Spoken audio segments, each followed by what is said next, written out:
this broadcast in the name of God the Father, in the name of God the Son, in the name of God the Holy Spirit. This morning, by the grace of God, I want to share with you a sensitive topic. A topic that is not popular in the church today. A topic that even many gospel preachers do try to avoid. You hardly hear people speak about hell. You hardly hear people talk about death until when you get to a funeral service. This morning, by the grace of God, we are not going to hell, neither are we going to die in the name of Jesus. But I'll be sharing with you on the topic I call Hell is for the Wicked. Hell is for the wicked. We shall be reading from the book of Psalms, chapter 9, verses 13 to 17. The book of Psalms, chapter 9, verses 13 to 17. But before we read the word of God, beloved brethren, I want us to humble ourselves as we pray together. Shall we pray? Father, in the name of Jesus, we ask that this morning, O God, you will open our eyes of understanding. Even as your word comes, your word will minister life to us, and our lives shall never remain the same. Blessed be your name. Thank you, Father. In Jesus' mighty name we are praying. Amen. Psalms chapter 9, 13 to 17. I read. Have mercy upon me, O Lord. Consider my trouble which I suffer of them that hate me. Thou that lifted me up from the gates of hell, that I may show forth all thy praise in the gates of the daughter of Zion. I will rejoice in thy salvation. Verse 15. The Eden are sunk down in the pit that they made, in the net which they eat in their own foot taking. Verse 16. The Lord is known by the judgment which he executed. The wicked is snared in the work of his own hands. Verse 17. The wicked shall be turned into hell, and all the nations that forget God. Verse 17, for the purpose of emphasis again. The wicked shall be turned into hell, and all the nations that forget God. The Lord bless his word in the name of Jesus Christ. Again, my topic is hell is for the wicked. Who is a wicked man? Literally, as you all know, you can easily describe a wicked man. A wicked man is a man that cheats on another. A wicked man is a man that destroys another. A wicked man is a man maybe that brutalizes another person. A wicked man is a man that deprives another person of his or her right. A wicked man is a man maybe that beats or destroys. I want to tell you this morning, these are just the signs of wickedness. I want to tell you about a wicked man. A wicked man is a man that got the opportunity to be saved, that got the opportunity to be delivered, yet he rejects that opportunity. And that is what we have in the scriptures. A wicked man, according to the scriptures, is a man that got the opportunity of deliverance, is a man that Jesus died for, yet is rejecting the salvation through the name of the Lord Jesus. And that is the wicked man we are talking about this morning. Not only wicked to another person, but wicked to himself. He said, can a man be wicked to himself? A man that rejects salvation, a man that refuses to get saved, is not only wicked to his generation, is wicked to himself. Why? You got the opportunity of deliverance, yet for reason, maybe for pride or for ego or because of your status. Yes, I am this, I am that. The gospel is not meant for me. Yes, I'm not a rich rat. Look, go and preach to the poor. And you think those people are the ones that needs the gospel. I want to tell you this morning, that spirit is the spirit of wickedness. My prayer for you this morning is that you not allow that spirit of wickedness to destroy your life in the name of Jesus. I'm coming to you this morning begging and pleading via the word of God that you must not allow wickedness in your life. If you look at the word of God as we read in the book of Psalms, in the meditation of King David got to a level. He asked for the mercies of God. He told God to arise on his behalf. And he got to that place in verse 16. He began to explain. He said, the Lord is known by the judgment which he executed. He said, there's something that is known by God. God is a God of equity. He doesn't do a thing because of favoritism. God has his own standard of judgment. And he goes further in that place to say, the wicked is snare in the work of his own hand. King David is telling us in that place that whatever we call the works of our hand, whatever we call our own self-righteousness, is a snare. Some people will tell you, don't mind this born again, don't mind this excuse. I don't think evil about anybody. I don't destroy another person. I don't do this, I don't do that. I'm only telling you this morning, these are just your physical religious righteousness.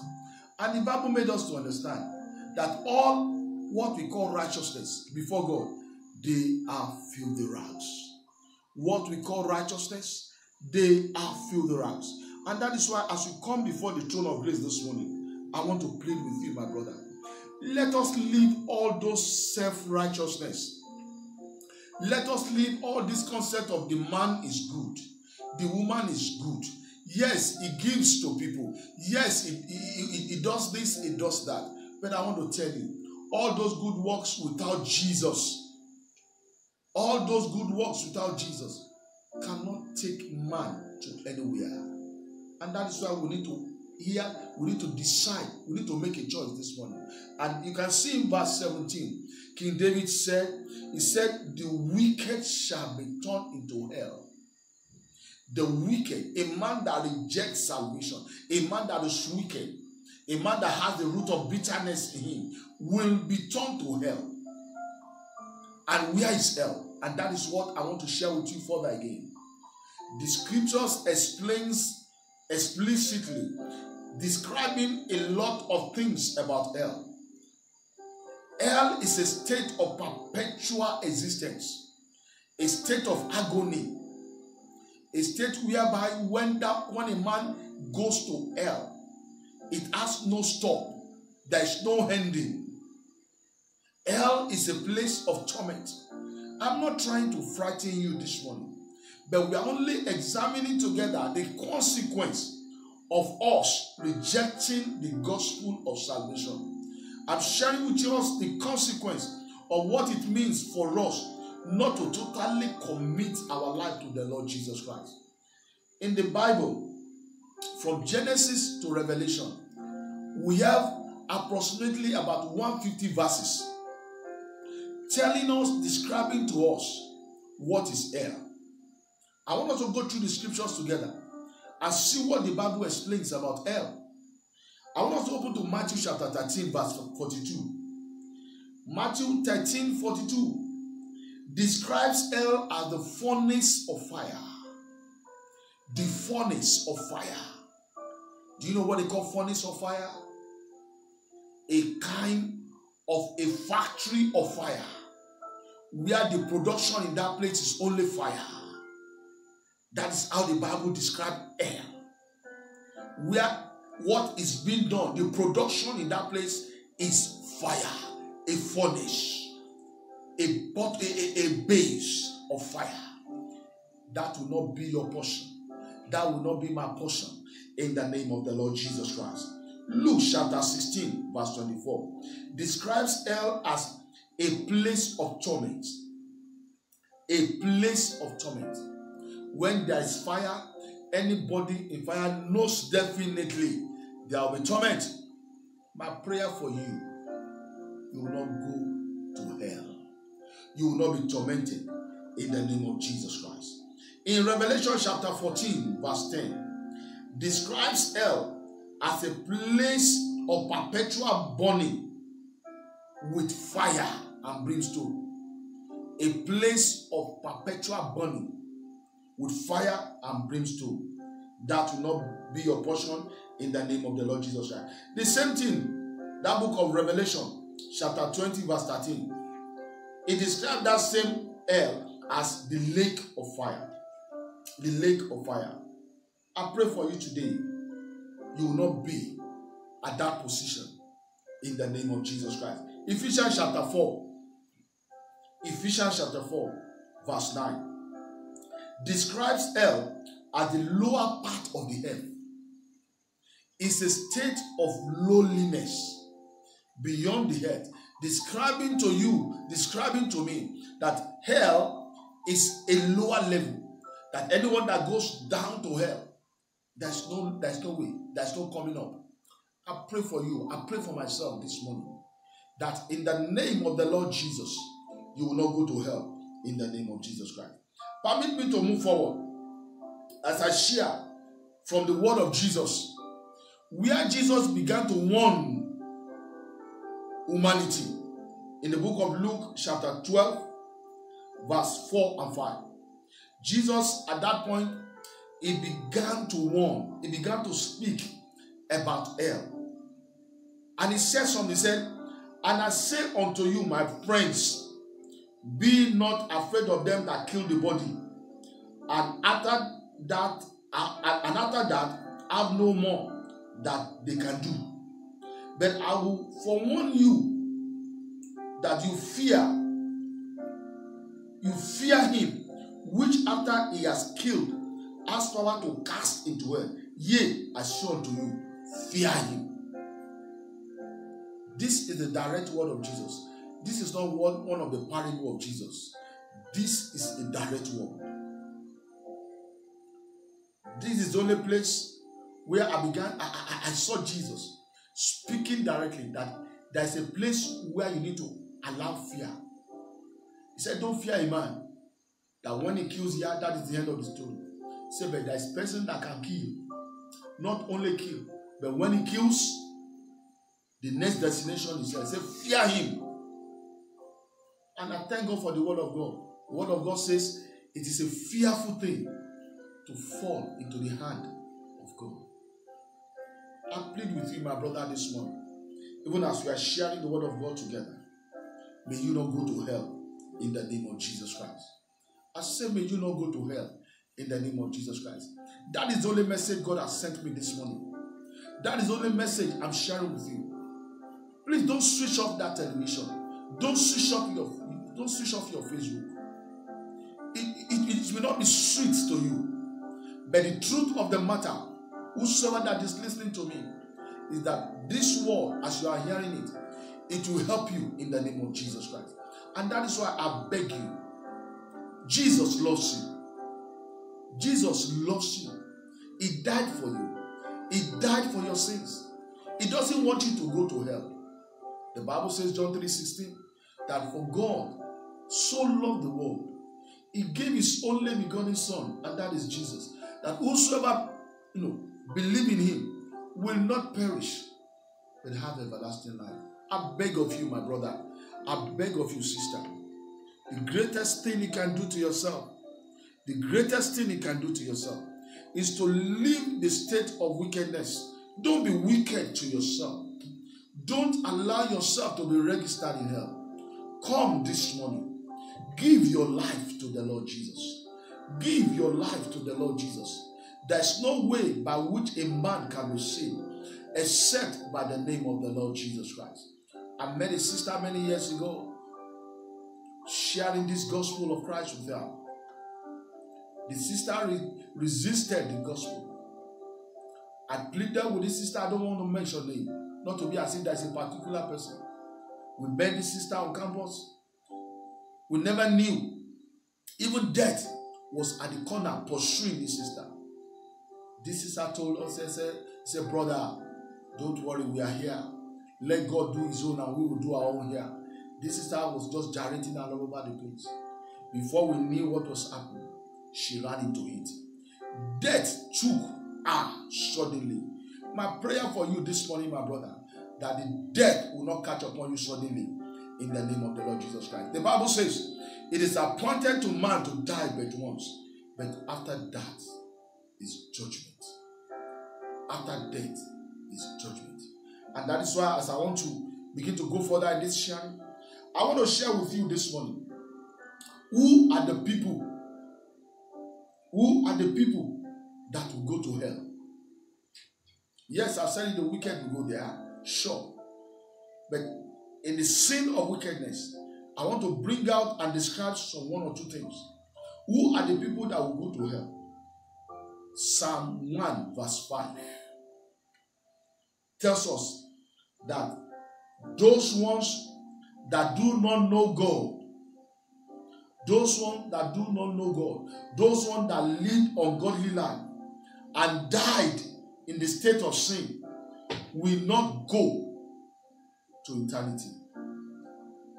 Those ones that do not know God, those ones that lived ungodly life, those ones that died in their sin will not make heaven. Those are the ones that are qualified to go to hell. Psalm 1 verse 5. 1 Peter chapter 4 verse 18. Number 2, another person that will go to hell are those people that reject the gospel of Jesus Christ. You see, I've been talking about this for the past few minutes. Those ones that reject the gospel of Jesus Christ and died in the process. And died in the process. They preach the gospel to them. You hear the gospel like the sister said some minutes ago. And they died in the process. Those ones are the ones that will go to hell. You can verify this in the book of John chapter 8 verse 21. John chapter 14 verse 6. Acts of the Apostles chapter 4 verse 12. These ones are the ones qualified to go to hell.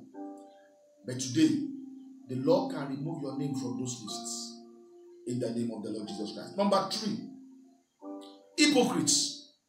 Matthew chapter 7 verses 21 to 23.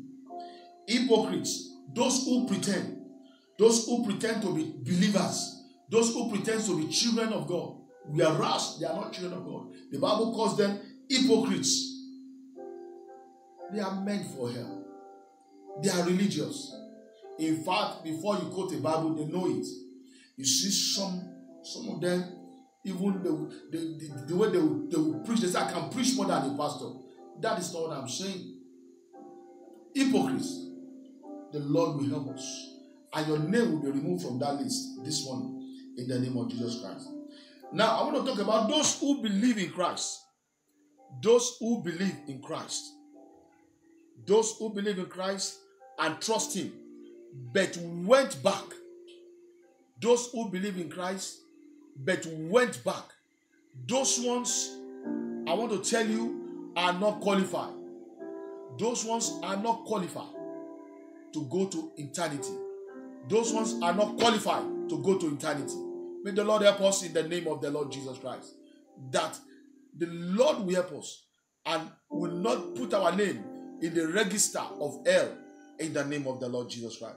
Brethren, as I want to begin to round up this evening, I remember one of the epistles of Philippians, of the writings of Paul, in the book of Philippians chapter 2, verse 12. Philippians chapter 2, verse 12. The Bible tells us that we should work out our salvation with fear and trembling. He said we should work out our salvation with fear and trembling. What is the word of God saying there? The word of God is not telling us that we should work it out again. The word of God is telling us that what we need to do at this point is to ensure that we hold on to the word of God. Is that we hold on to the word of God. The Lord will help us in the name of the Lord Jesus Christ. I pray this morning, even as we are sharing the word of God, even as we are hearing the word of God, the Lord will help us to work it out, to hold on to the word of Jesus, to hold on to the word of salvation, to hold on to the word of deliverance in the name of Jesus Christ. As you are listening to me, wherever you are this morning, I want to pray a prayer of faith with you. Why not bow your heads wherever you are? Why not begin to speak to God about yourself? Why not begin to confess your sin? Why not begin to tell the Lord, I reject pride. I reject unrighteousness. I reject evil in my life. Why not begin to speak to God about yourself? Say, Lord Jesus, forgive me of every sin. Forgive me of every unrighteousness.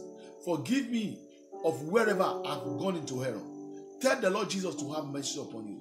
As you are praying that prayer, I'm going to pray this prayer with you. And after you have prayed that prayer, I've prayed that prayer with you. I want you to like this page you are watching. I want you to contact this medium. God is ready to support you. Support you with the word of God. Support you with discipleship. As you are praying that prayer, I want to pray with you. Father, I thank you for these ones that are praying already, that has given their life to you, that has confessed their sins, that has confessed Jesus Christ as their Lord and personal Savior. I ask that, Lord, this hour, you will have mercy upon them in the name of Jesus. Forgive, O God. Lord, remove their name from the list of hell. Register their name in the book of life. That on the last day, there will be a rejoicing over them. There will be a rejoicing over us in the name of Jesus. I rebuke the spirit of hell permeating, walking around the world. I say it will not have a hold on you. It will not have a hold on me. It will not have a hold on anyone that is listening to me in the name of the Lord Jesus Christ. Thank you, Father, that Lord, eternity is our home. Heaven is our home. And when it's time, O God, Lord, we shall sit on your right hand. Blessed be your name, O God. Thank you, our Father. In Jesus' mighty name we are praying. Amen. We want to thank God for this opportunity of sharing together. It's my prayer that the Lord Almighty will bless our lives in the name of Jesus. Thank you very much. God bless you. See you another time. God bless you.